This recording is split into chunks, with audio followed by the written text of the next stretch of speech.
కొద్ది నిమిషాలు దేవుని యొక్క వాక్యాన్ని మనం ధ్యానం చేద్దాం. మనము అపోస్తలుడైనటువంటి పౌలు రాసినటువంటి ఎఫెసీయులకు రాసిన పత్రికను మనము ధ్యానం చేస్తూ ఉన్నాం. మొదటి అధ్యాయాన్ని ఇంచుమించుగా గత 4 వారాలుగా మనము ధ్యానం చేస్తూ ఉన్నాం. ఈ రోజున సాధ్యమైతే ఈ మొదటి అధ్యాయాన్ని మనం ముగించడానికి ప్రయత్నించేద్దాం. చూడండి, అపోస్తలుడైన పౌలు ఎఫెసీయులకు రాసినటువంటి పత్రిక మొదటి అధ్యాయము 15 నుండి 23 వరకు ఉన్నటువంటి వాక్య భాగాన్ని నేను చదువుతున్నాను. దయచేసి బైబిల్ ఉన్న వారందరూ కూడా తెరచి చూడాలని కోరుతున్నాను. ఈ హేతువు చేత ప్రభువైన యేసునందలి మీ విశ్వాసమును గూర్చియు పరిశుద్ధులందరి ఎడల మీరు చూపుచున్న విశ్వాసమును గూర్చియు నేను వినినప్పటి నుండి మీ విషయమై మానక దేవునికి కృతజ్ఞతాస్తుతులు చెల్లించుచున్నాను.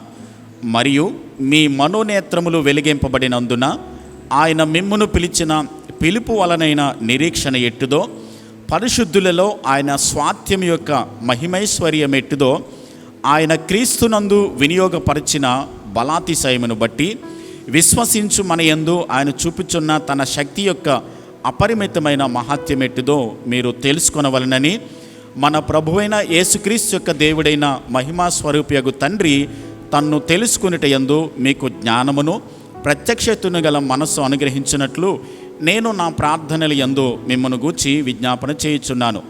ఆయన ఆ బలాతిశయము చేత క్రీస్తును మృతులలో నుండి లేపి సమస్తమైన ఆధిపత్యము కంటేనో, అధికారము కంటేనో, శక్తి కంటేనో, ప్రభుత్వము కంటేనో ఈ యుగమునందు మాత్రమే గాక రాబోవు యుగమునందును పేరు పొందిన ప్రతి నామము కంటేనో ఎంతో హెచ్చుగా పరలోకమునందు ఆయనను తన కుడి పార్శ్వమున కూర్చుండబెట్టుకొని ఉన్నాడు. మరియు సమస్తమును ఆయన పాదముల క్రింద ఉంచి సమస్తము పైన ఆయనను సంఘమునకు శిరస్సుగా నియమించెను. ఆ సంఘము ఆయన శరీరము, సమస్తమును పూర్తిగా నింపుచున్న వాని సంపూర్ణత అయి ఉన్నది. ఒక్కసారి మనం రీకాప్ చేద్దాం. మొదటి నుంచి 14 వచనాల వరకు కూడా ఏమి నేర్చుకున్నామో ఒక్కసారి మనము జ్ఞాపకం చేసుకున్న తర్వాత 15వ వచనం నుండి 23వ వచనం వరకు ఉన్న వాక్య భాగాన్ని మనం ధ్యానించడానికి ప్రయత్నించేద్దాం. చూడండి, మొదటి వచనంలో ఆయన మొదటి 2 వచనాల్లో కూడా అపోస్తలుడైనటువంటి పౌలు తనను గురించి తాను పరిచయం చేసుకుంటూ ఇలా వ్రాస్తూ ఉన్నాడు. ఆయన అపోస్తలుడిగా నేను దేవుని చిత్తమును బట్టి ఎన్నిక చేయబడ్డానన్న దానిని ఆయన జ్ఞాపకం చేస్తూ రాస్తూ ఉన్నాడు.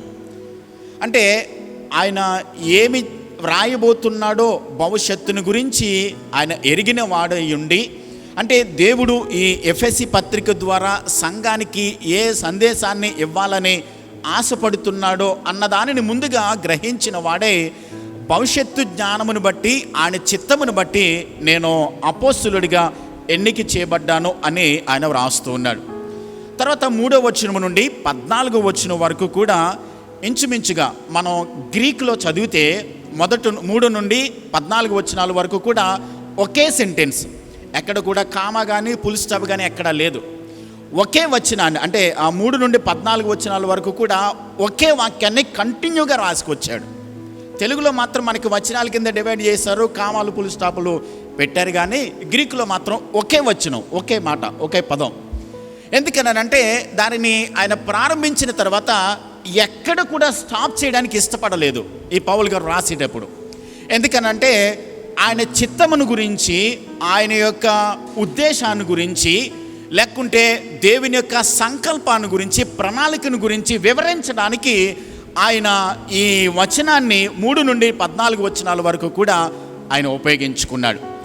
3వ వచనములో మనం ఏం నేర్చుకున్నామనంటే, దేవుడు తన ఏర్పాటు చేయబడినటువంటి బిడ్డలకు తండ్రి అయిన దేవుడు ఆత్మ సంబంధమైనటువంటి ప్రతి ఆశీర్వాదాన్ని దేవుడు మనకి ఇచ్చాడు, ముందుగానే మనకు ఆయన సిద్ధం చేసి ఉంచాడు అన్న దానిని 3వ వచనంలో ఆయన తెలియజేశాడు. 4 నుండి 14 వచనాల వరకు ఉన్నటువంటి వాక్య భాగంలో దేవుడు మనలందరినీ కూడా, అంటే సమస్త సృష్టిని అంతటిని కూడా కలుగ చేసిన తర్వాత ప్రపంచంలో ఉన్నటువంటి మనుషులందరినీ కూడా దేవుడు తన ప్రౌలిక చొప్పున, తన సంకల్పము చొప్పున, తన స్వరూపములో పుట్టించుకున్నాడు.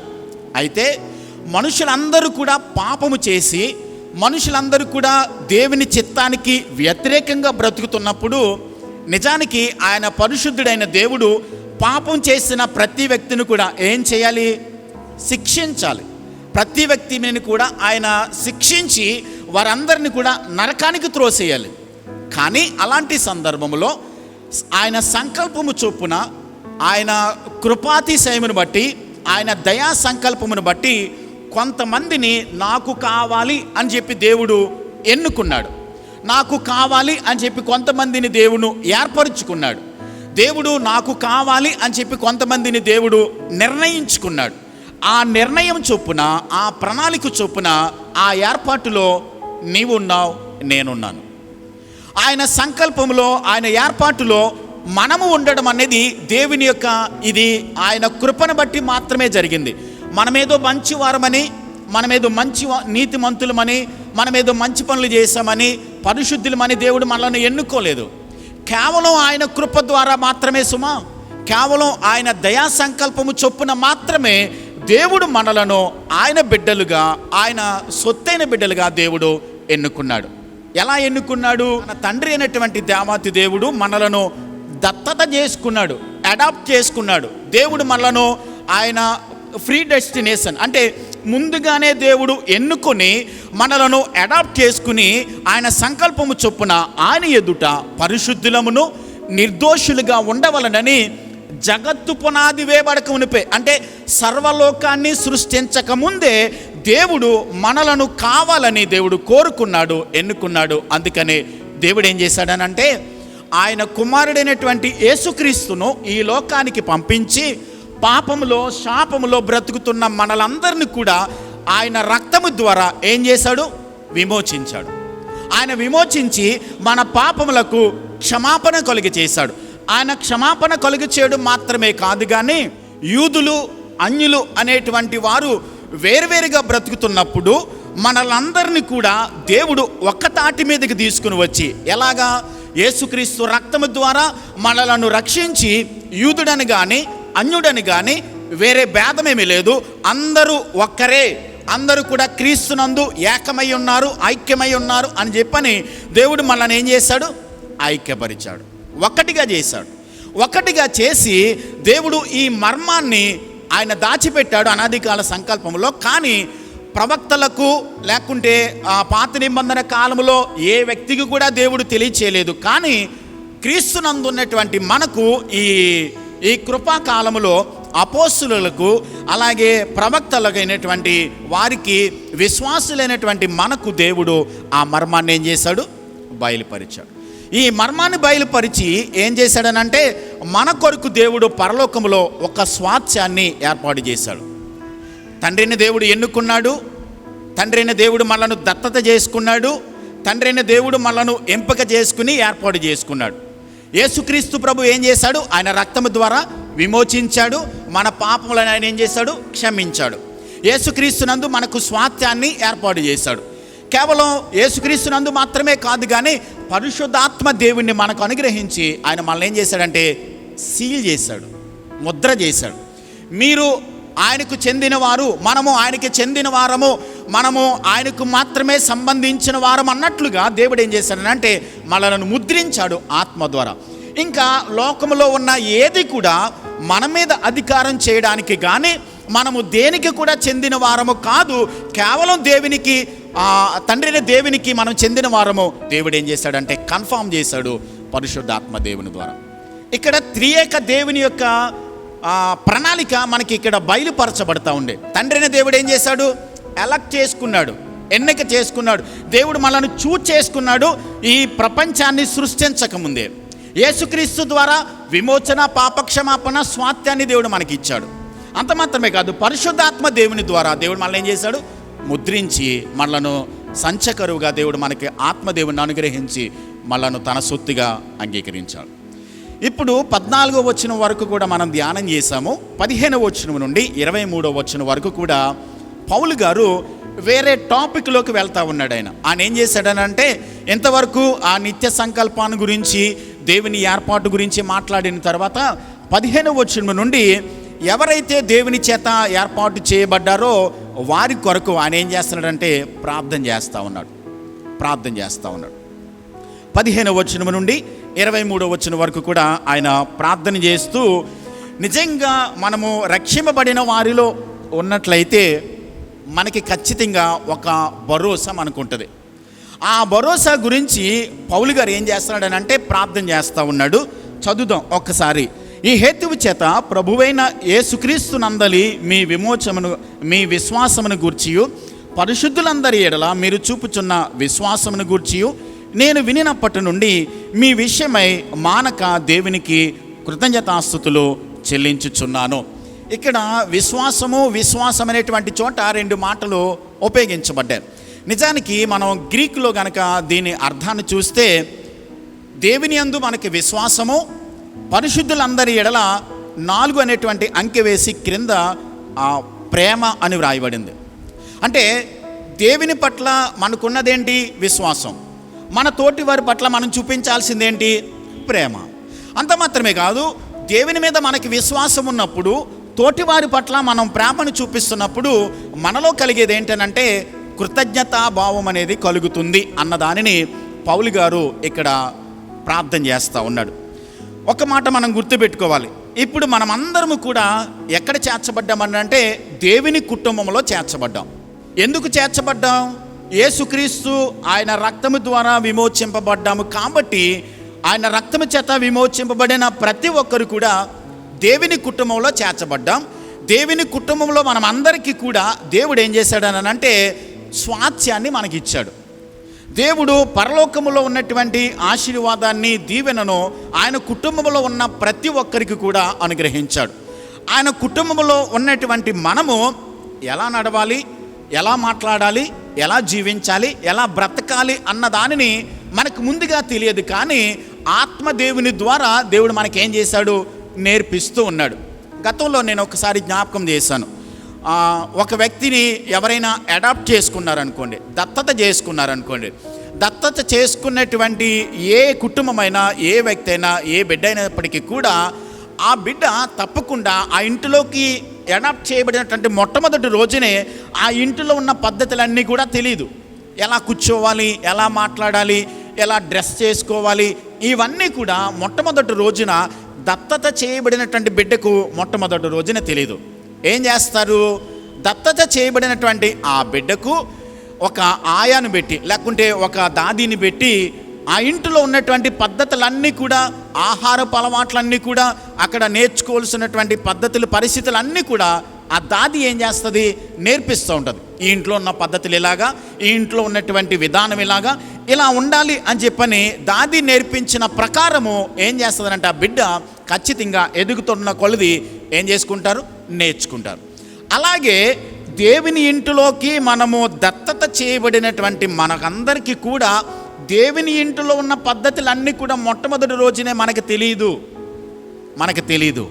కానీ పరిశుద్ధాత్మ దేవుడు మనలో ఉన్నారు కాబట్టి దేవుని ఇంటిలో ఉన్నటువంటి వ్యవహారాలు ఎలా ఉంటాయో, పద్ధతులు ఎలా ఉంటాయో అన్నది పరిశుద్ధాత్మ దేవుని ద్వారా అనుదినము దేవుడు మనకేం చేస్తూ ఉన్నాడు? ఆయన నేర్పిస్తూ ఉన్నాడు. దేవుని వాక్యము ద్వారా పరిశుద్ధాత్మ దేవుడు అనుదినము కూడా ఆయన బిడ్డలుగా ఎలా బ్రతకాలి, ఆయన బిడ్డలుగా ఎలా జీవించాలి అన్న దానిని అనుదినము కూడా దేవుడు మనకేం చేస్తూ ఉన్నాడు? నేర్పిస్తూ ఉన్నాడు. అయితే నేర్పిస్తున్నటువంటి ఆ పరిస్థితిని అంతటిని కూడా మనం అర్థం చేసుకుని దినదినము కూడా దేవునికి దగ్గరగా, దేవుని చిత్తాన్ని నెరవేర్చేవారుగా ఉండాలి. మన విశ్వాస జీవితము ఎప్పుడు కూడా దేవునిలో ఎదిగేదిగా ఉండాలి. మన విశ్వాసం ఏమవుతూ ఉండాలి? అభివృద్ధి చెందుతూ ఉండాలి. దేవుని మీద సంపూర్ణంగా మనం విశ్వాసం ఉంచాలి. ఇక్కడ అదే ప్రార్థన చేస్తూ ఉన్నాడు. మీరు దేవునిలో ఎల్లప్పుడూ కూడా విశ్వాసములో ఎదిగేవారుగా ఉండాలి, విశ్వాసములో అభివృద్ధి చెందేవారుగా ఉండాలి అని ఆయన మాట్లాడుతూ ఆయన ఏమని చెప్తున్నాడు అంటే, ఇక్కడ ప్రార్థన చేసేటువంటి విషయాలు ప్రాముఖ్యంగా లోక సంబంధమైన విషయాల గురించి, దేని గురించి ఆయన ప్రార్థన చేయట్లా. ఉద్యోగం ఇవ్వమని, వ్యాపారం అభివృద్ధి చేయమని, లేకుంటే ఆరోగ్యం ఇవ్వమని, లేకుంటే ఆస్తిపాస్తులు ఇమ్మని, డబ్బులు ఇమ్మని ఈయనేమి ప్రార్థన చేయట్లా పౌలు గారు. ఆత్మ సంబంధమైన స్పిరిచువల్ ఇంప్రూవ్మెంట్ కొరకు, ఆత్మీయ స్థితి గురించి అభివృద్ధి చెందాలి అన్న దాని గురించి ఈయన ప్రార్థన చేస్తూ ఉన్నాడు. ఒకవేళ మనము ఉద్యోగం ఉన్నదనుకోండి, లేకుంటే డబ్బులు ఉన్నాయనుకోండి, ఎంతకాలం ఉంటే మనం బ్రతుకున్నంతకాలం వాటిని ఉపయోగించుకుంటాం. మన తర్వాత వారిని వేరే వాళ్ళు వాటిని ఉపయోగించుకుంటారు. ఒకవేళ దేవుడు మనకి ఆరోగ్యం కోసం ప్రార్థన చేసామనుకోండి, ఆరోగ్యం ఇచ్చాడు అనుకోండి, ఎంతకాలం ఏదో ఒక రోజున మనం అందరం భూమిని విడిచిపెట్టి వెళ్ళిపోతాం. ఇవన్నీ కూడా జరుగుతుంటాయి. ఇవి తాత్కాలికమైనవి మాత్రమే. ఉద్యోగం, వ్యాపారం, ధనము, ఆస్తిపాస్తులు, ఆరోగ్యం ఇవన్నీ టెంపరీగా ఉంటాయి.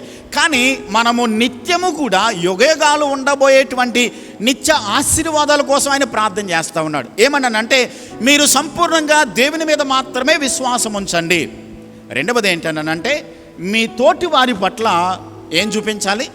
ప్రేమను చూపించాలి. ఇక్కడ మనం గుర్తుపెట్టుకోవాలి. ఇప్పుడు దేవుని మీద సంపూర్ణంగా విశ్వాసం లేకోకుండా తోటి వారి మీద గనక మనం ప్రేమ చూపించినట్లయితే, గుర్తుపెట్టుకోనండి, దేవుని మీద సంపూర్ణంగా విశ్వాసం లేకోకుండా తోటి వారి పట్ల, సహోదరుల పట్ల మనం ప్రేమను చూపించినట్లయితే ఆ ప్రేమ స్వచ్ఛమైనది కాదు, ఆ ప్రేమ నిష్కపటమైనది కాదు, నిస్వార్థమైన ప్రేమ కాదు.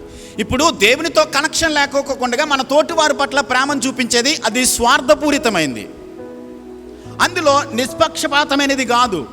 ఎందుకనంటే ఏది ఆశించుకోకుండా లోక సంబంధమైన ప్రేమ ఎవరిని ప్రేమించదు. ఏ వ్యక్తినైనా ఎవరైనా ప్రేమించారు, అభిమానిస్తున్నారని అంటే ఎదుటి వ్యక్తి మీద ఏదో ఆశించే ప్రేమించగలుగుతాం.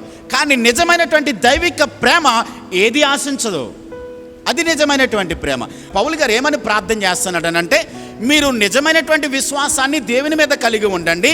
దేవునితో మీకు కనెక్షన్ బాగుంటే అప్పుడు తోటి వారి మీద మీరు చూపించేటువంటి ప్రేమ అది నిస్వార్థమైంది, ఆ ప్రేమ నిష్కపటమైంది, ఆ ప్రేమలో వేషధారణ ఉండదు. నటించం. మనం ప్రేమించేటప్పుడు హృదయపూర్వకంగా మన తోటి వారిని ఏం చేస్తాం? మనం ప్రేమించగలుగుతాం. దేవునితో సంబంధం ఉండేటువంటి చూపించేటువంటి ప్రేమ అది నిష్కపటంగా, అది నిస్వార్థంగా ఆ ప్రేమను మనము చూపించగలుగుతాం. అలాంటి ప్రేమను మనము చూపించాలి అన్న దానిని పౌలు గారు ఇక్కడ నేర్పిస్తూ ఉన్నాడు. ఆయన ప్రార్థన చేస్తూ ఉన్నాడు. ప్రార్థన చేస్తూ ఈ విషయంలో 15వ వచనం నుండి 23 వరకు కూడా 5 విషయాలు ఆయన ప్రార్థన చేశాడు. మొట్టమొదటిగా మనము కృతజ్ఞతాభావంతో ప్రార్థన చేయాలి. కృతజ్ఞతాభావంతో మనం కలిగి ఉండి ప్రార్థన చేయాలి అని ఇక్కడ ప్రార్థన చేశాడు. రెండవది ఏంటంటే దేవునికి మహిమ రావాలి అన్న విషయాన్ని గురించి ప్రార్థన చేశాడు. మూడవది మనకు జ్ఞానం కావాలి, మనలో వెలిగింపు రావాలి, అంటే మనోనేత్రాలు వెలిగించబడాలి, ఆత్మ సంబంధమైనటువంటి సత్యమును మనము అవగాహన చేసుకుని జ్ఞానములో మనము ఎదగాలి అని ప్రార్థన చేశాడు. నాలుగవది నిత్యమైన స్వాస్థ్యము కొరకు ఆయన ప్రార్థన చేశాడు. ఐదవది దేవుని పునరుద్ధాన శక్తిని మనం పొందుకుని మనము దేవునిలో సంపూర్ణతలోనికి రావాలి అని ప్రార్థన చేశాడు. మరలా చెప్తున్నాను, మొట్టమొదటిగా కృతజ్ఞతాభావంతో ప్రార్థన చేశాడు. రెండవది ఏంటంటే దేవునికి మహిమ రావాలని ప్రార్థన చేశాడు. మూడవది మన ఆత్మీయ నేత్రాలు వెలిగించబడి జ్ఞానం కావాలి అని ప్రార్థన చేశాడు. నాలుగవది నిత్యమైన స్వాస్థ్యం కొరకు ప్రార్థన చేశాడు. ఐదవది మనం పునరుద్ధాన శక్తిని పొందుకొని మనము సంపూర్ణతలోనికి రావాలి అని ఆయన ప్రార్థన చేశాడు. ఇంకొకసారి ఆయన ఇదే ఎఫెసీ పత్రికలోనే ఇంకొక ప్రార్థన చేశాడు. 2 సార్లు ప్రార్థన చేశాడు. చూడండి 3వ అధ్యాయం 3:14లో ఆయన ఇట్లా రాస్తున్నాడు. చూడండి, ఎఫెసియన్స్ 3:14లో 3వ అధ్యాయం 14వ వచనం నుండి, ఈ హేతువు చేత పరలోకమునందును భూమి మీదను ఉన్న ప్రతి కుటుంబము ఏ తండ్రిని బట్టి కుటుంబం అని పిలువబడుచున్నదో ఆ తండ్రి ఎదుట నేను మోకాళ్ళుని మీ అంతరంగ పురుషుని యందు శక్తి కలిగి ఆయన ఆత్మ వలన బలపరచబడినట్లుగాను క్రీస్తు మీ హృదయములలో విశ్వాసము ద్వారా నివసించున్నట్లుగాను తన మహిమైశ్వర్యము చొప్పున మీకు దయచేయవలనని మీరు దేవుని సంపూర్ణత యందు పూర్ణులగునట్లుగా ప్రేమ యందు వేరుపారి స్థిరపడి సమస్త పరిశుద్ధులతో కూడా దాని వెడల్పు, పొడుగు, లోతు, ఎత్తు ఎంతో గ్రహించుకొనుటకును జ్ఞానమునకు మించిన క్రీస్తు ప్రేమను తెలుసుకొనుటకును శక్తి గలవారు కావాలనని ప్రార్థించుచున్నాను. కాబట్టి ఇక్కడ ఏమని ఆయన వ్రాస్తున్నాడనంటే ఆత్మ సంబంధమైనటువంటి విషయాల గురించి ఆయన వ్రాస్తూ వారి గురించి ఆయన ప్రార్థన చేస్తూ ఉన్నాడు. ప్రార్థన చేస్తూ ఇక్కడ కూడా మొదటి అధ్యాయంలో వ్రాయబడినట్లుగానే ఆత్మ సంబంధమైన విషయాల గురించి మాత్రమే ప్రార్థన చేస్తున్నాడు. భౌతిక సంబంధమైన విషయాల గురించి దేని గురించి కూడా ఆయన ప్రస్తావించి ప్రార్థన చేయలేదు. ఎఫెసీ పట్టణాన్ని గురించి ఇలా ప్రార్థన చేయడానికి ఎఫెసీ సంఘాన్ని గురించి ఈయన ఎంతగా ప్రార్థన చేయడానికి గల ప్రాముఖ్యమైనటువంటి విషయం ఏంటంటే, పౌలు గారు 4 సువార్త ప్రయాణాలు చేశాడు. అపోస్తలుల కార్యాల గ్రంథం మనం చదివినట్లయితే అపోస్తలుల కార్యాల గ్రంథంలో 4 సువార్త ప్రయాణాల్లో 2వ సువార్త ప్రయాణములో పౌలు, శీల, తిమోతి వీళ్ళందరూ కలిసి ఎఫెసీ పట్టణానికి వెళ్ళారు. వెళ్ళిన తర్వాత అక్కడ ఇంచుమించుగా 3 సంవత్సరాల పాటు 3 సంవత్సరాల 6 మాసాలు ఇక్కడ సువార్త సేవ పరిచర్య చేశాడు. చాలామంది ప్రభులోకి వచ్చారు. అయితే కొంతమంది యూదులు వారిని ఆటంకపరిచినప్పుడు తురన్ను అనేటువంటి ఒక పాఠశాలను వారు అద్దెకి తీసుకుని కొంతమంది శిష్యులను అక్కడ పోగు చేసి అనుదినము కూడా వారికి దేవుని లేఖనాలను వారికి బోధిస్తూ ఉండేవాడు పౌలు గారు. ఇలా చాలా సంవత్సరాలు గడిచిన తర్వాత వాళ్ళు వాక్యాన్ని విన్నారు. చాలామంది రక్షణలోకి వచ్చారు, ప్రభువుని అంగీకరించారు, సంఘం ప్రారంభించబడింది. అక్కడ సంఘ పెద్దలను ఏర్పాటు చేసి మీరు సంఘాన్ని నడిపించండి అని చెప్పని ఆయన మరలా వేరే ప్రాంతానికి వెళ్ళిపోయాడు పౌలు గారు.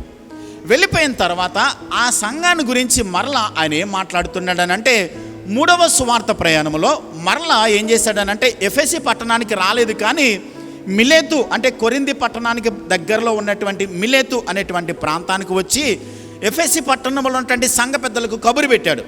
మీరేం చేస్తారంటే మిలేతు అనే పట్టణానికి రండి అని చెప్పని అనగానే ఆ సంఘ పెద్దలు, ఎఫెసీ సంఘ పెద్దలు మిలేతు అనేటువంటి ప్రాంతానికి వచ్చారు. సముద్రం పక్కన ఉండి వారి కొరకు పౌలు గారు ఏం చేశాడంటే ప్రార్థన చేశాడు. ఒక్కసారి అపోస్తలుల కార్యాల గ్రంథానికి వెళ్దాం. అపోస్తలుల కార్యాల గ్రంథం 20వ అధ్యాయం. ఆయన ఆ మిలేతు పట్టణానికి వచ్చిన తర్వాత ఎఫెసీ సంఘ పెద్దలతో కలిసి ఆయన ప్రార్థన చేస్తూ ఉన్నాడు. 20వ అధ్యాయము 19వ వచనం నుండి, అంటే 19వ వచనం నుండి మనము 38వ వచనం వరకు చదివినట్లయితే ఆయన కొన్ని విషయాలు చెప్పాడు. అసలు సంఘం అనేది దేవుడు ఎలా స్థాపించాడు, సంఘంలో ఉన్నవారు ఎలా ఉండాలి, సేవా పరిచర్య ఎలా చేయాలని మాట్లాడుతూ 36వ వచనంలో వారి కోసం ప్రార్థన చేస్తూ ఉన్నాడు. అతడు ఎలాగూ చెప్పి మోకాళ్ళుని వారందరితో ప్రార్థన చేశాను. అప్పుడు వారందరూ చాలా ఏడ్చిరి. మీరు ఇక మీదట నా ముఖము చూడరని అతడు చెప్పిన మాటకు విశేషంగా దుఃఖించుచు పౌలు మెడ మీద పడి అతనిని ముద్దు పెట్టుకుని వారు వాడ వరకు అతనిని సాగనంపిరి.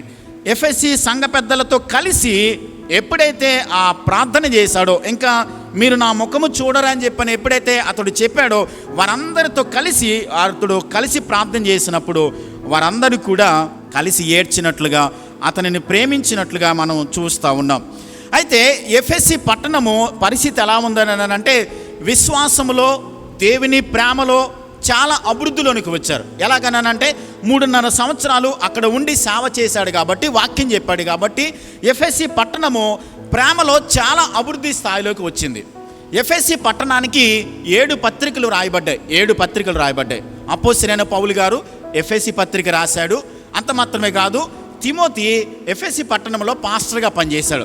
1 తిమోతి పత్రిక, 2 తిమోతి పత్రిక కూడా ఎఫెసీ పట్టణానికే రాయబడ్డాయి. అయితే తిమోతి తర్వాత అపోస్తలుడైన యోహాను కూడా ఎఫెసీ పట్టణంలో పాస్టర్గా పనిచేశాడు. 3 యోహాను పత్రికలు కూడా యోహాను గారు ఎఫెసీ పట్టణంలోనే రాశాడు. యోహాను సువార్త కూడా యోహాను గారు ఎఫెసీ పట్టణంలో నుండే రాశాడు.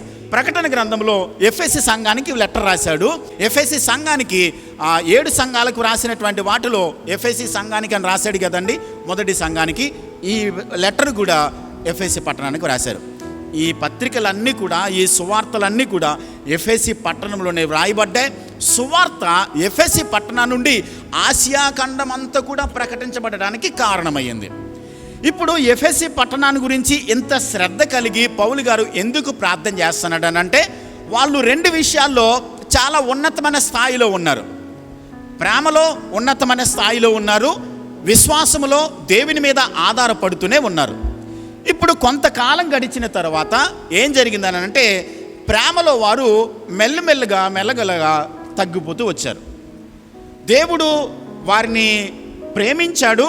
ఆ ప్రేమను లోకానికి పంచిపెట్టాలని దేవుడు వారికి చెప్పినప్పుడు, అపోస్తలుల ద్వారా వారికి బోధించినప్పుడు, ఆ ప్రేమను వారు అలవాటు చేసుకుని అందరినీ ప్రేమించడం, నిష్కపటమైన ప్రేమతో, నిస్వార్థమైన ప్రేమతో ప్రేమించడం ప్రారంభించారు. కాలక్రమేణా ఏం జరిగిందనంటే, వారి ప్రేమ తగ్గిపోతూ వచ్చింది. ఎలా చెప్పగలరండి అని చెప్పానంటే, ఈ పత్రిక ఎఫెసీ పత్రిక క్రీస్తు శకం 60-62 సంవత్సరాల మధ్యలో రాశాడు. కొంతకాలం గడిచిన తర్వాత క్రీస్తు శకం 90వ సంవత్సరం వచ్చేసరికి అపోస్తలుడైనటువంటి యోహాను గారు పద్మాసు ద్వీపము నుండి ప్రకటన గ్రంథంలో ఎఫెసీ సంఘానికి లెటర్ రాశాడు. అందులో స్వయంగా యేసుప్రభువే చెప్పాడు, నీ మీద నేను కొన్ని నేరములు మోపవలసి ఉన్నది. వాటిలో మొట్టమొదటిది ఏంటంటే నీ మొదటి ప్రేమను నీవు విడిచిపెట్టావు. స్వయంగా యేసుప్రభువే ఆ సంఘాన్ని గురించి మాట్లాడుతున్నాడు. నీవు మొదటిలో చాలా ఉన్నతమైన స్థాయిలో ప్రేమను కలిగి ఉన్నావు, కానీ కాలక్రమేణా నీ మొదటి ప్రేమను నువ్వు విడిచిపెట్టావు. కాబట్టి ఏ స్థితిలో నుండి అయితే నువ్వు పడిపోయావో ఆ స్థితిలో నీవు తెలుసుకుని మరలా నీవు మారు మనసు పొంది ఆ మొదటి క్రియలను చేయుము. ఒకవేళ గనక నీ ప్రేమను గనక నువ్వు కొనసాగించకపోతే నీ దీపస్తంభాన్ని నీ దగ్గర నుండి నేనేం చేస్తాను, తీసేస్తానని చెప్పాడు.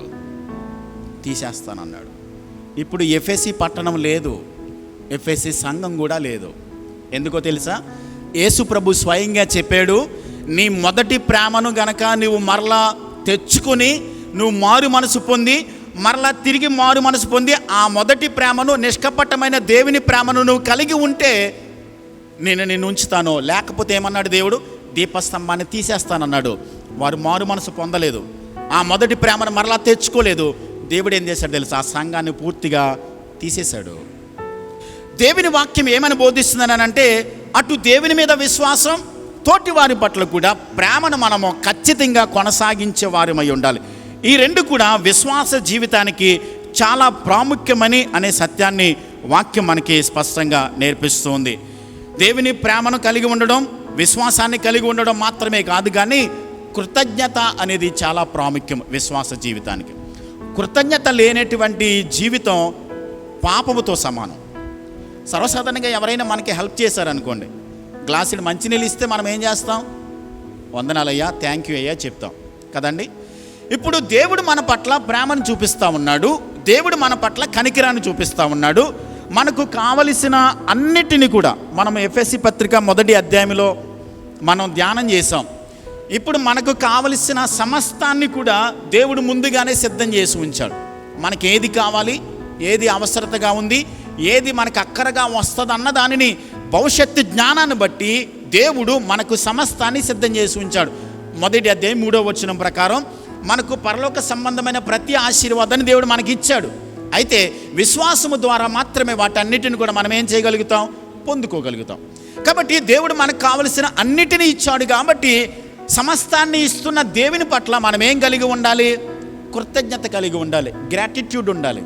ఆ కృతజ్ఞత భావం లేకపోతే కొన్ని సందర్భాల్లో ఏమవుతుందో తెలుసా? నేను ఒకసారి ఒక నెల క్రితం మా ఇంటికి ఒక ఆయన వచ్చాడు. ఆయన చర్చికి వెళ్తాడు. మా ఇంటికి వచ్చినప్పుడు భోజనం పెట్టాం. ఆయన గబగబగా కలుపుకుని తినేస్తున్నాడు. ఏం చేయాలి? మొట్టమొదటిగా అన్నం దేవుడు మనకి ఇచ్చాడండి. నా శక్తితో నేను సంపాదించుకున్నాను, నా శక్తితో నేను కొని తెచ్చుకున్నాను అని అంటే ఓకే, కానీ నీకు ఆరోగ్యం ఇచ్చింది ఎవరు? ఆ పంట పండడానికి సహాయం చేసింది ఎవరు? వాతావరణాన్ని, ఋతువులను, కాలాలను ఏర్పాటు చేసింది ఎవరు? దేవుడు కదా. కాబట్టి ఆ ఇచ్చినటువంటి దేవునికి కృతజ్ఞత లేకపోతే దేవుడు ఏమంటాడంటే, కృతజ్ఞత లేనటువంటి జీవితము అది పాపముతో సమానం అని చెప్పని దేవుడు అంటాడు. కాబట్టి ఆ కృతజ్ఞత కోల్పోయేటువంటి వారిగా మనము ఉండకూడదు. దేవుని పట్ల కృతజ్ఞత కలిగి ఉండాలి. మొట్టమొదటిగా దేవుని మీద మనకేముండాలి? విశ్వాసం ఉండాలి. ప్రతి విషయంలో ఎవరి మీద ఆధారపడాలి? దేవుని మీద మాత్రమే.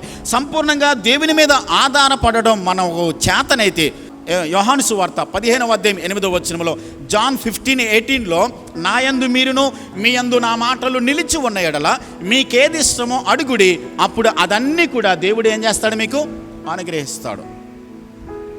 దేవుడు అంటున్నాడు, నా మాటలు నీ యందు, నీవు నాలో నిలిచి ఉండి, నీకేది కావాలి, నీకేది అవసరం ఉందో, నీకేది కోరిక ఉందో అది దేవుని అడుగు, దేవుడు ఇస్తాడు. అయితే కండిషన్ ఏంటి? దేవునిలో మనం ఉండాలి, ఆయన వాక్యము మనలో ఉండాలి. అప్పుడు మాత్రమే దేవుడు మనకన్నీ ఇస్తాడు. కాబట్టి సంపూర్ణంగా దేవుని మీద విశ్వాసం ఉంచినప్పుడు దేవుడు మనకు కావలసిన సమస్తాన్ని ఇస్తాడు. రెండవది, తోటి వారి పట్ల మనం ఏం కలిగి ఉండాలి? ప్రేమను కలిగి ఉండాలి. చూడండి, యేసుక్రీస్తు ప్రభు భూమి మీదకి వచ్చినప్పుడు ఆయన 10 మంది కుష్ఠరోగులను బాగు చేశాడు. 10 మంది కుష్ఠరోగంతో బాధపడుతున్నప్పుడు ఈయన వాళ్ళ దగ్గరికి వెళ్ళి వారిని బాగు చేసి, మీరు వెళ్ళి యాజకునికి కనుపరుచుకోనండి, వెళ్ళండి అని చెప్పని పంపించేస్తే 10 మంది వెళుతుండగానే ఏమయ్యారు? శుద్ధులైపోయారు. కానీ వారిలో ఒక్కడు మాత్రమే తిరిగి వచ్చాడు వెనక్కి. అప్పుడు అడిగాడు యేసు ప్రభు, 10 మంది శుద్ధులయ్యారు కదా, మిగతా వాళ్ళు ఏరి అని చెప్పానంటే వాళ్ళు రాలేదు. ఒక్కడు మాత్రమే తిరిగి వచ్చిన వాడు ఎవరో తెలుసా? సమరయుడు. వాడు అంజుడు, దేవుడు అంటే తెలీదు, స్వస్థత పొందుకున్నాడు. అయినప్పటికీ కూడా దేవుడు నన్ను బాగు చేశాడన్న కృతజ్ఞతతో, ఆ కృతజ్ఞత భావముతో ఆ అన్యుడు తిరిగి వచ్చి, ప్రభువా నాకు సహాయం చేశావు, నన్ను స్వస్థపరిచావు అని చెప్పి థ్యాంక్స్ చెప్పి వెళ్ళాడు. దేవుడు మన జీవితాల్లో చేస్తున్న ప్రతి కార్యాన్ని బట్టి, దేవుడు మన పట్ల చేస్తున్న ప్రతి మేలును బట్టి కూడా మనము దేవునికి ఏం చేయాలి? కృతజ్ఞతాపూర్వకంగా దేవుని మనము స్తుతించేవారు ఉండాలి. ఎందుకు కృతజ్ఞత కలిగి ఉండాలి? చూడండి, ఈ లోకంలో చాలామంది కూడా డబ్బున్న వాళ్ళు ఉన్నారు. ఈ రోజున చాలామంది ధనికులు ఉన్నారు, చాలామంది కోటీశ్వరులు ఉన్నారు, చాలామంది ఉన్నతమైన స్థితిలో ఉన్నవారు ఉన్నారు. కానీ వాళ్ళకున్నటువంటి అనారోగ్యాలను బట్టి, వారికి ఉన్నటువంటి పరిస్థితులను బట్టి కడుపు నిండా అన్నం తినలేరు కొంతమంది. ఈరోజున ప్రపంచంలో చాలామంది డబ్బున్న వాళ్ళు ఉన్నారు. కానీ అలాంటి వాళ్ళకన్నా మనము ప్రతి దినము కూడా 3 పూటల కంప్లీట్గా కడుపు నిండా అన్నం తినగలుగుతున్నాం. ఎలాంటి కృపను దేవుడు మనకిచ్చాడు కాబట్టి, ఈ స్థితిని బట్టి, మనకిచ్చిన ప్రతి పొజిషన్ బట్టి, ప్రతి స్థితిని బట్టి కూడా దేవునికి కృతజ్ఞతాస్తుతులు మనం ఏంటి చెల్లించేవారమైన. ప్రతి స్థితిని బట్టి, ప్రతి దాన్ని బట్టి దేవునికి మనము కృతజ్ఞత చెల్లించేవారమే ఉండాలి. కాబట్టి పౌలు గారు ఏమంటున్నాడంటే, మీరు ప్రేమలో అభివృద్ధి చెందాలి, విశ్వాసంలో అభివృద్ధి చెందాలి, కృతజ్ఞతలో కూడా మీరు ఎదిగేవారిగా ఉండాలి అని చెప్పని దేవుని వాక్యం మనకి స్పష్టంగా తెలియచేస్తూ ఉంది. ఇతడు ప్రార్థన చేస్తూ ఏమని చేస్తున్నాడు అంటే, ఖచ్చితమైనటువంటి స్పెసిఫిక్ ప్రార్థన ఇతడు చేస్తూ ఉన్నాడు. ఖచ్చితమైనటువంటి ప్రార్థన. చూడండి, దేవుణ్ణి అడిగేటప్పుడు, దేవుణ్ణి ప్రార్థించేటప్పుడు ఖచ్చితమైనటువంటి ప్రార్థన దేవుని సన్నిధిలో చేయాలి. మనం ప్రార్థన చేసేటప్పుడు ఏం అడగాలో నిర్ణయించుకుని ప్రార్థన చేయాలి.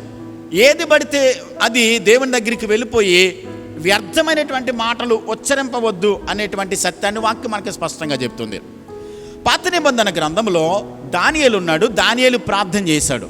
ప్రార్థన చేసేటప్పుడు ఇర్మియా ప్రవచించినటువంటి ప్రవచనాన్ని అతడు చదివి, వాళ్ళు చెరలో ఉన్నారు, బబులోను దేశంలో చెరగా ఉన్నారు, ప్రభువా దయచేసి మరలా మమ్మలను విడిపించమని దేవుని సందులో ఒక్కడే ప్రార్థన చేశాడు దానియేలు. ఆ ఒక్కడు చేసిన ప్రార్థనను బట్టి 1,00,000 మందిని దేవుడు వెనక్కి తీసుకొచ్చాడు. తర్వాత పాత నిబంధన గ్రంథంలో మోషే సీనాయి పర్వతం మీదకి వెళ్ళాడు. కింద ఉన్నటువంటి ప్రజలందరూ కూడా ఒక విగ్రహాన్ని చేసుకుని దానికి సాగిలపడి మొక్కుతూ ఉన్నప్పుడు దేవుడు ఏమన్నాడు తెలుసా? కోపం తెచ్చుకుని, మోషే నువ్వు పక్కకుండవయ్యా, వీళ్ళందరినీ కూడా నేను నాశనం చేసేస్తాను, నీ మూలంగా క్రొత్త జనాంగాన్ని సృష్టిస్తాను అని చెప్పానంటే మోషే ఏం చేశాడు? దేవుని కాళ్ళ మీద పడ్డాడు.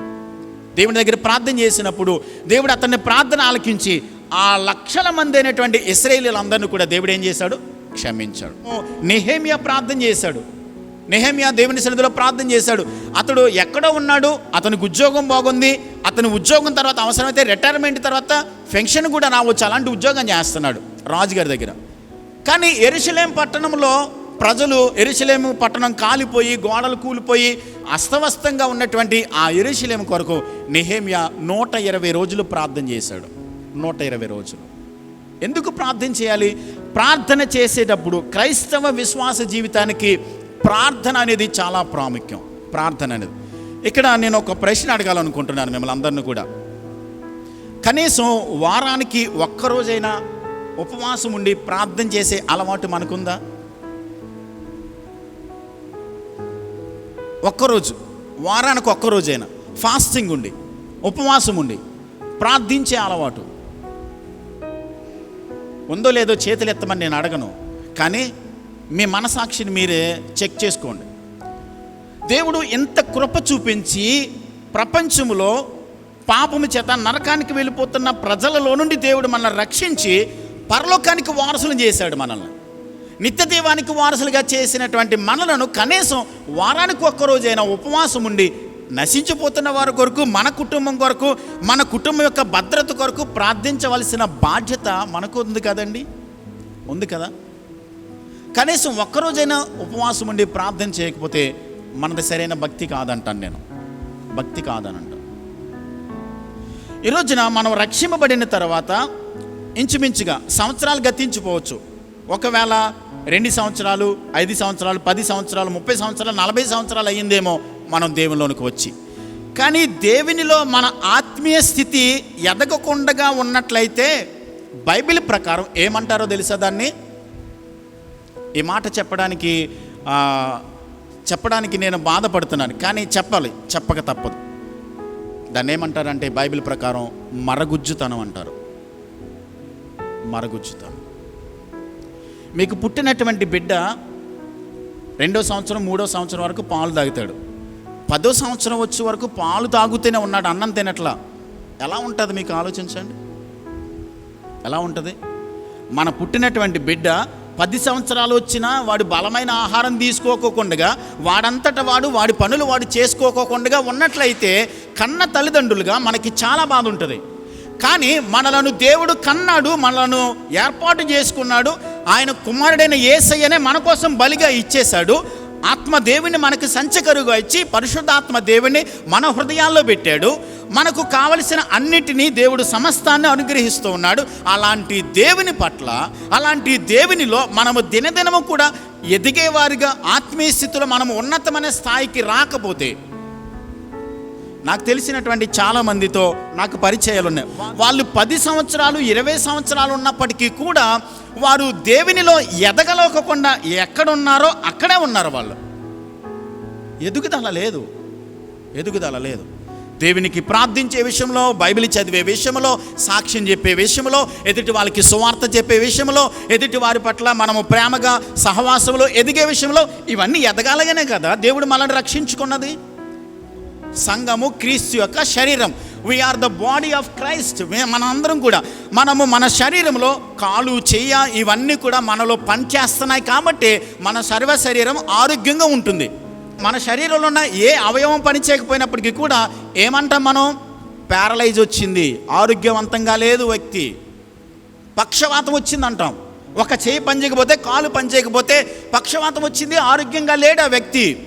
కానీ మనలో దేవుడు తన శరీరం అని, శిరస్సు యేసుక్రీస్తు ప్రభువు, సంఘం అనేది ఆయన శరీరం అని చెప్పబడుతున్న మనందరము అవయవులుగా ఉన్నాం. కాబట్టి ప్రతి అవయవము కూడా ఆత్మీయ స్థితిలో, ఎక్కడున్న స్థితిలో దేవుడు మనల్ని పెట్టాడో ఆ స్థితిలో మనం ఏం చేయాలి?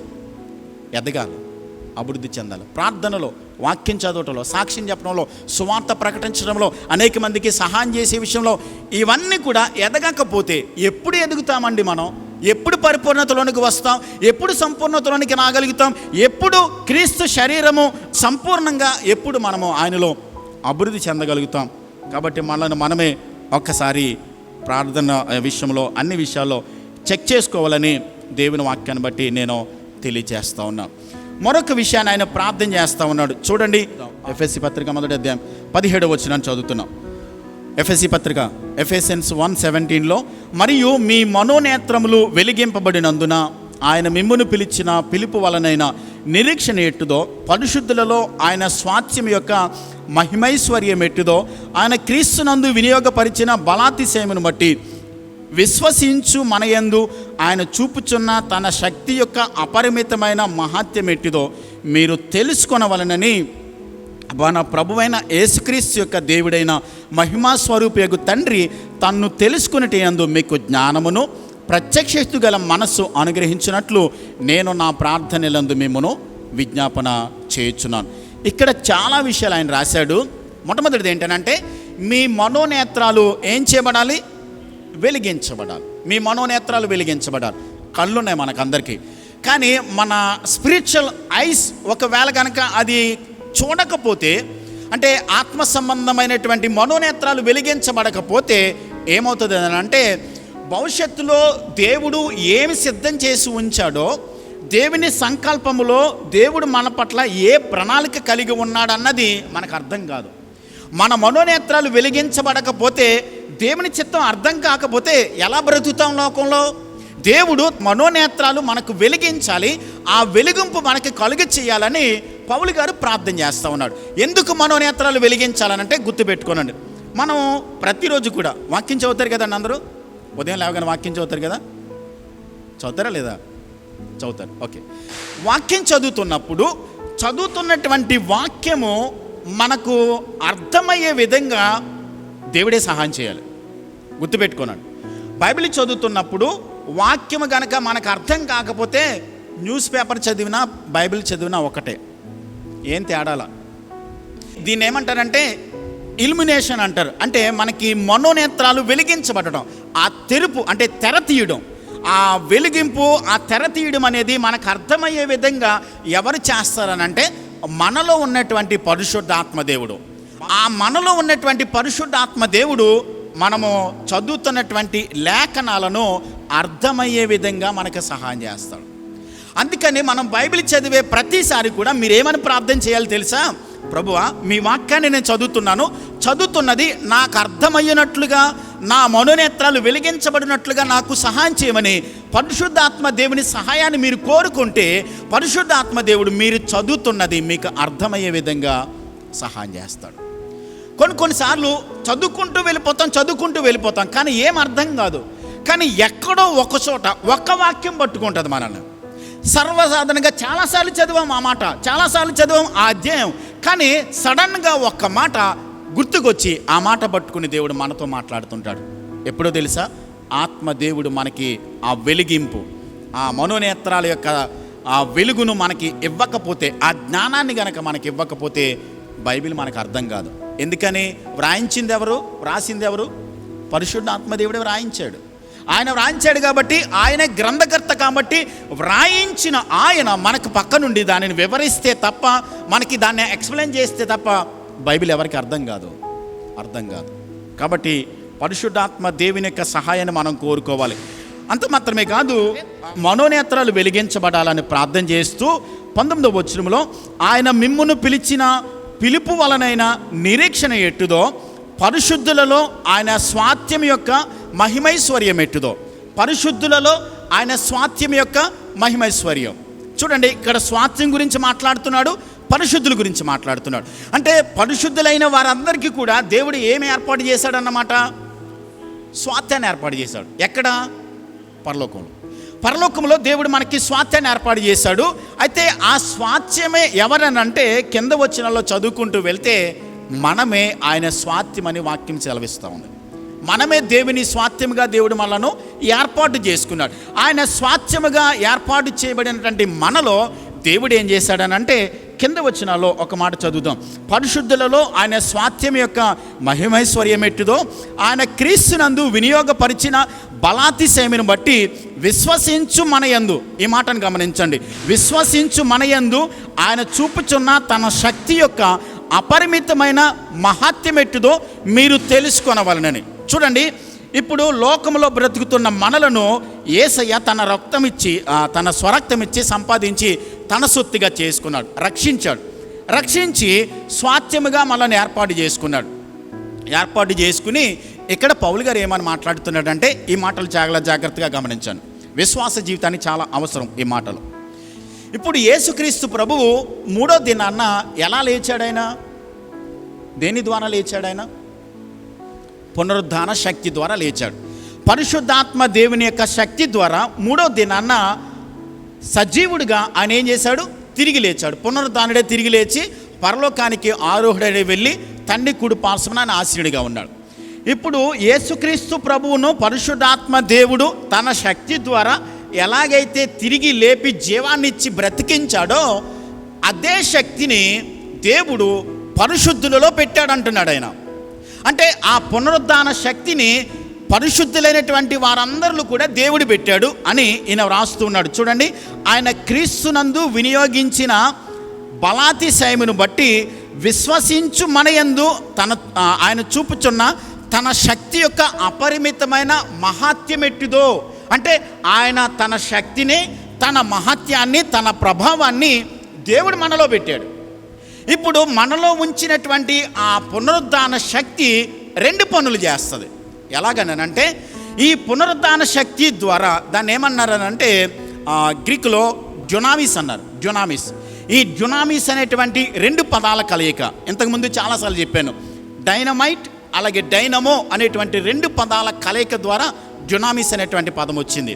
30-40 సంవత్సరాల క్రితం మనకి సైకిల్ ఉండేవి. కరెంటు ఎక్కువగా అందుబాటులో లేని సందర్భాల్లో మన సైకిల్కి ఏముండేది? లైట్ పెట్టేవారు. దానికి ఏదో బ్యాటరీ ఉండదు, ఏముండదు. కానీ చక్రానికి వెనకాల ఒక అయస్కాంతం పెడతాడు. అది ఎంత స్పీడ్గా తిరిగితే అంత వెలుగు మన డైనమోకు వెలుగు వస్తుంది. అలాగే శక్తివంతమైనటువంటి పరిశుద్ధాత్మ దేవుని యొక్క శక్తిని మన హృదయాల్లో పెట్టాడు.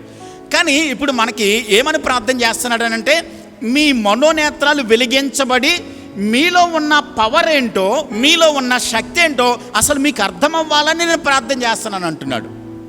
ఆ శక్తి మనకు అర్థం కాకపోతే, నీలో ఉన్న కెపాసిటీ, నీలో ఉన్న పవర్, దేవుడు నీకు ఇచ్చినటువంటి ఆ శక్తి మనకు అర్థం కాకపోతే లోకములో ఓడిపోతాం.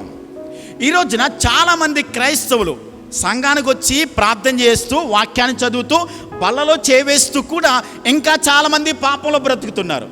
గల కారణం ఏంటో తెలుసా? వాళ్ళకి శక్తి ఏంటో అర్థం కాలేదు.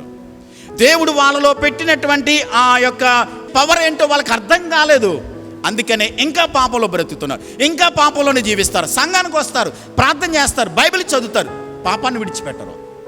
దేవుడు శక్తిని ఇచ్చాడు. ఎందుకనంటే మనంతట మనముగా తీసివేసుకోలేనటువంటి బలహీనతలను ఈ శక్తి ఏం చేస్తుందంటే తీసేస్తుంది, వాటి మీద మనకి విజయాన్ని ఇస్తుంది. అది మనకు అర్థం కావట్లా. అందుకనే ఇంకా లోకములో భయంకరమైనటువంటి రాజీ పడిపోయినటువంటి జీవితం, శక్తి లేనటువంటి జీవితం. మనం దేవుని కొరకు రోషం కలిగి బ్రతకాలని దేవుడు మనల్ని ఎన్నుకొని ఆ శక్తిని మనలో పెట్టినప్పుడు, ఆత్మ సంబంధమైనటువంటి ఆ శక్తిని మనలో ఉంచినప్పుడు దానిని వినియోగించుకుని దాని కొరకు మనము దేవుని కొరకు ఉపయోగపడేవారిగా ఉండాలి. చూడండి, మోషేని దేవుడు పిలిచినప్పుడు మోషే ఏమన్నాడు? ఇశ్రాయేలులను విడిపించడానికి రావయ్యా అని చెప్పని పిలిస్తే, నాకు నోటు రాదయ్యా, నేను నత్తివాడనయ్యా, నా వల్ల కాదన్నాడు. కానీ ఎప్పుడైతే దేవుడు తన శక్తి ద్వారా తనని నింపాడో, తన శక్తి ద్వారా బలపరిచాడో, ఫరో దగ్గరికి ఎలాగెళ్ళాడు అండి? ఎలా వెళ్ళాడు? భయపడుతూ వెళ్ళాడా? ధైర్యంగా వెళ్ళాడు. ధైర్యంగా వెళ్ళి, యెహోవా మమ్మల్ని పంపాడు, మమ్మల్ని పంపించమన్నాడు బయటకు అన్నాడంటే, యెహోవా ఎవడవాడు అన్నాడు ఫరో. కానీ అలాంటి వాడికి బుద్ధి చెప్పి, మీరు నిర్గమకాండము 12-13 అధ్యాయాల్లో తొలుతూలు చనిపోయినప్పుడు, ఐగుప్తు తొలుతూలు చనిపోయినప్పుడు ఫరో మోషే ముందు తల వంచి, అయ్యా మేము పాపం చేసాం, మమ్మల్ని క్షమించమయ్యా అన్నాడు. మా కోసం ప్రార్థన చేయమని మోషే దగ్గర ప్రాధేయపడ్డాడు. గిద్యోను దగ్గరికి దేవుని దూత వచ్చినప్పుడు, పరాక్రమం కలిగిన బలాఢ్యుడా, నువ్వు రా, ఇశ్రాయేలీయులను మిద్యానుల చేతుల నుండి విడిపించాడనంటే, నా వల్ల కాదయ్యా, నేను ఎక్కడో మారుమూల గ్రామంలో గుర్తింపు లేని కుటుంబంలో ఉన్నాను, నా వల్ల కాదు, వేరే వాడిని చూసుకున్నానంటే, నేను నిన్ను బలపరుస్తాను రా అని చెప్పని 30,000 మంది సైనికులు వచ్చారు. ఒకవేళ భయపడి వాడు ఎవడున్నాడేమో వెళ్ళిపోమన్నాడు. 22,000 మంది వెళ్ళిపోయారు. అందులో ఇంకా కొద్ది మంది మాత్రమే మిగిలారు. ఆ 10,000 మందిలోనూ కూడా ఏం చేశారని అంటే, ఒక నది దగ్గరికి తీసుకుని వెళ్ళి కుక్క గతికినట్లుగా నీళ్లు తాగాలని చెప్పనని తాగించినప్పుడు అందులో 300 మంది మాత్రమే ఉన్నారు. అవతల మిద్యానీయులు లెక్కించలేని సైన్యం ఉన్నారు. అలాంటి లెక్కించలేని సైన్యంతో యుద్ధం గెలిచి వచ్చాడు. ఎలా సాధ్యమైంది? అపరిమితమైన శక్తిని దేవుడు గిద్యోనులో పెట్టాడు. మోషేలో అపరిమితమైన శక్తిని దేవుడు పెట్టాడు. నాయకుడిగా ఎన్నుకొని లక్షల మందిని నడిపించాడు. ఇంకా ఆలోచిస్తే పేతురు పిరికివాడండి, భయపడిపోయేవాడు. గెత్సెమనే తోటలో యేసుప్రభుని పట్టుకుంటే ఏం చేశారు? శిష్యులందరూ ఏం చేశారు? ఉన్నారు ఆయన దగ్గర, పారిపోయారు. మమ్మల్ని కూడా పట్టుకుంటారేమని. అలాంటి పిరికివాడు, ఆయన నాకెవరో నాకు తెలియదని అబద్ధమాడిన వాడు, పెంతుకోస్తు దినాన పరిశుద్ధాత్మ శక్తి చేత నింపబడినప్పుడు ప్రధాన యాజకులు, శాస్త్రులు వీళ్ళందరూ పిలిచి సువార్త ప్రకటిస్తున్నందుకు వాళ్ళని కొట్టి జైలేసేస్తామని చెప్పానంటే, మేము కన్న వాటిని విన్న వాటిని చెప్పకుండా మేము ఉండలేము. మీరు ఏమైనా చేసుకోండి, ఏమైనా చేయనివ్వండి, అవసరమైతే జైలు వేస్తారా, మేము రెడీగా ఉన్నాం, చంపేస్తారా, మేము రెడీగా ఉన్నాం.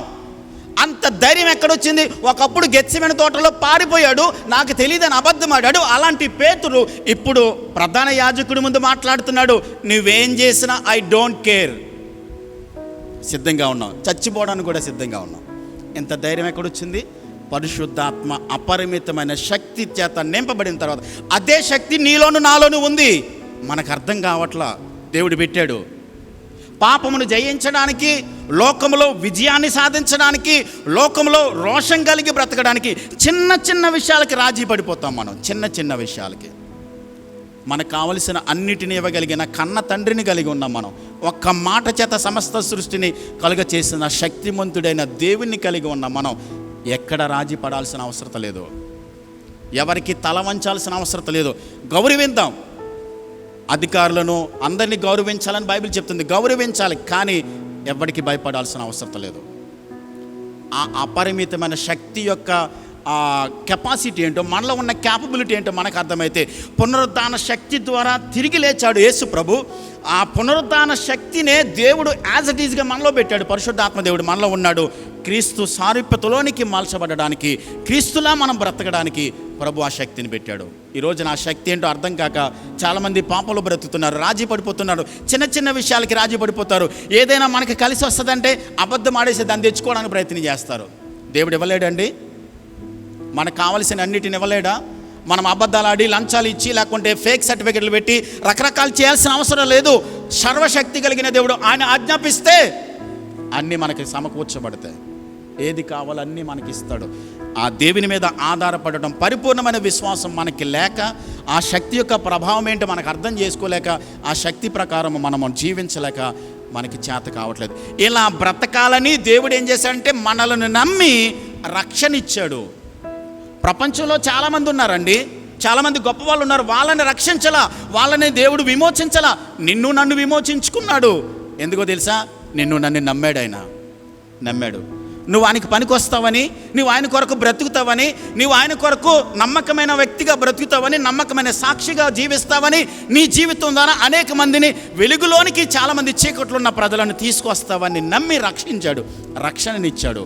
ఆ రక్షణ వినియోగించకపోతే, ఆ శక్తి ఏంటో మనం వినియోగించకపోతే, ఇంకా మరగుజ్జు జీవితంలాగా అలాగే ఉండిపోతే దేవుడు బాధపడతాడు. దేవుడు బాధపడతాడు. ఒకరోజునే లెక్క అడగబోతున్నాడు.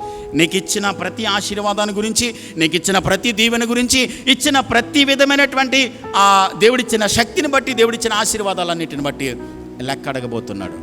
అయితే ఆ శక్తిని, ఆ ప్రభావాన్ని, దేవుడు మనకిచ్చిన ప్రతి ఆశీర్వాదాన్ని వినియోగించుకొని ఆయన కొరకు నమ్మకంగా బ్రతికినప్పుడు, ఆయన కొరకు మనము రోషం కలిగి బ్రతికినప్పుడు, దేవుని ఎదుట నిలబడినప్పుడు, వెల్ డన్ మై సర్వెంట్, నేను నీకు ఇచ్చినటువంటి దానిని నమ్మకంగా సంపూర్ణంగా చేశావు, బలా నమ్మకమైన మంచి దాసుడా, నీకు ఇచ్చిన కొంచెంలో నమ్మకంగా ఉన్నావని చెప్పి మనల్ని బట్టి దేవుడు సంతోషిస్తాడు. ఆలోచించేద్దాం.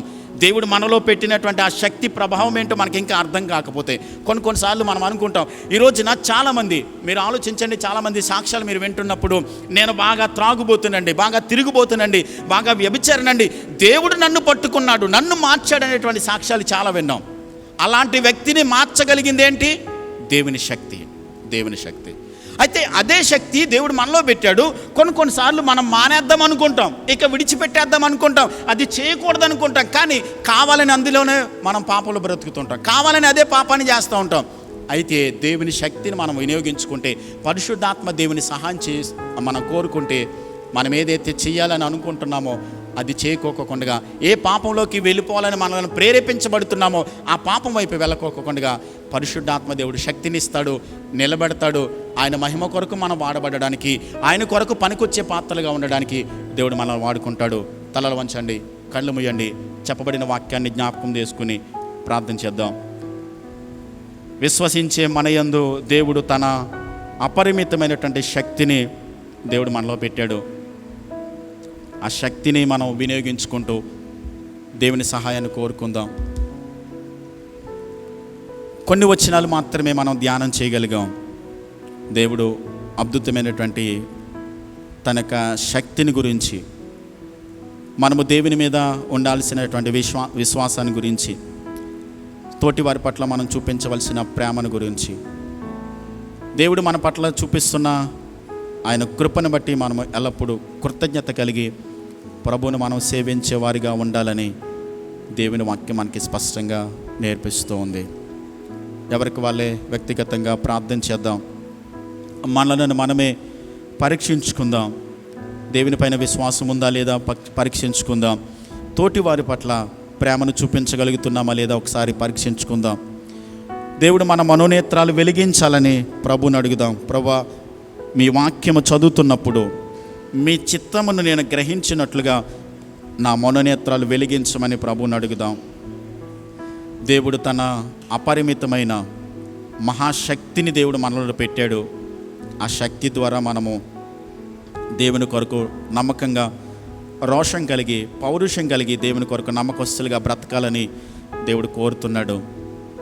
అలాగా జీవించాలని కూడా దేవుడు మనల్ని హెచ్చరిస్తున్నాడు.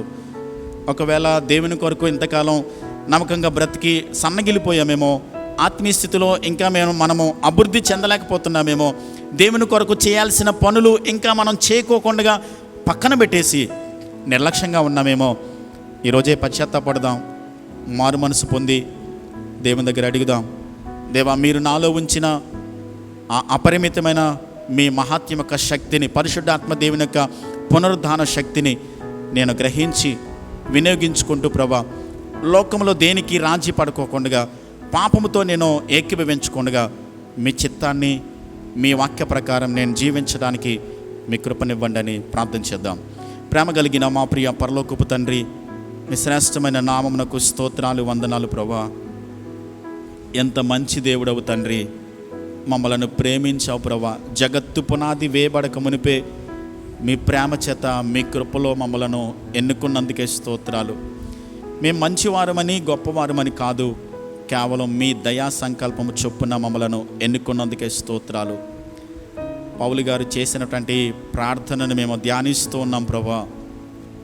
తండ్రి, మాలో ఉంచినటువంటి మీ యొక్క శక్తిని మేము గుర్తిరిగి, మీ యొక్క చిత్తాన్ని మేము సంపూర్ణంగా చేయడానికి, నాయన మిమ్మల్ని గురించి మేము ఇంకా ఎక్కువగా తెలుసుకోవడానికి, ఆత్మీయ స్థితిలో మేమందరం కూడా ఇంకా మీకు దగ్గరగా రావడానికి, ఇంకా ఎదగడానికి, మా ఆత్మీయ స్థితిని వృద్ధి చేసుకోవడానికి మీరు మాకు సహాయం చేయండి. మా అంతటా మేమేమీ చేయలేమని నాయన తగ్గించుకుంటూ, విరిగి నలిగిన హృదయంతో మీ దగ్గరికి వచ్చి ప్రార్థన చేస్తూ ఉన్నాం. మీరు మాకు సహాయం చేయకపోతే, మీరు మాకు కృపనిచ్చి శక్తినిచ్చి మమ్మల్ని నడిపించకపోతే మేమేమీ చేయలేం ప్రభా. పౌలు అన్నట్టుగా నన్ను బలపరచువాని అందే నేను సమస్తమును చేయగలనని పౌలు చెప్పినట్లుగా మీరు మమ్మల్ని బలపరిస్తే తప్ప మేమేమీ చేయలేం ప్రభా. మీ శక్తి కొరకు, మీ కృప కొరకు, మీ నడిపింపు కొరకు నేను మీ సహాయం కొరకు వేడుకుంటున్నాం. మమ్మల్ని బలపరిచి నడిపించి సహాయం చేయండి. మా జీవితము అనేక మందికి మాదిరికరంగా, అనేక మందికి దీవెనకరంగా ఉండునట్లుగా మీ కృపనివ్వండి. విన్న వాక్యాన్ని ప్రతి వారి హృదయాల్లో మీరు ఫలింపచేసి వాక్యానుసారంగా జీవించడానికి, వాక్యం అనే పునాది మీద కట్టుకోవడానికి మీ కృపా సహాయం ప్రతి ఒక్కరికి అనుగ్రహించి మేలు చేసి దీవించి మీ నామానికి మహిమ తెచ్చుకొనమని యేసుక్రీస్తు నామంలో ప్రార్థించి వేడుచున్నాను మా పరమ తండ్రి. ఆమేన్.